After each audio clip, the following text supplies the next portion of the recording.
Deyək ki, 44-cü testimizə baxaq. Hansı sözün ilk sabiti onun kardaşı yolu ilə əvəz edirsə, yeni mənalı söz yaranmaz. A variantına baxaq aşağılar.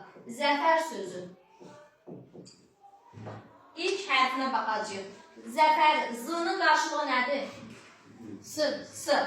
Zəfər necə olacaq? Səfər. Yeni mənalı söz yarandı? Bəli, yarandı.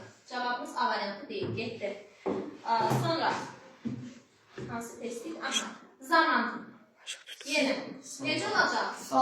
Saman. Yeni mənalı söz yarandı? Bəli, yarandı. Zaman vaxt mənasında saman ot deməkdir. Yeni mənalı söz yarandı. Ona görə B variantı deyil. C variantına baxırıq. Gövhər. Gövhər sözündə G samitinin qarşılığı nədir?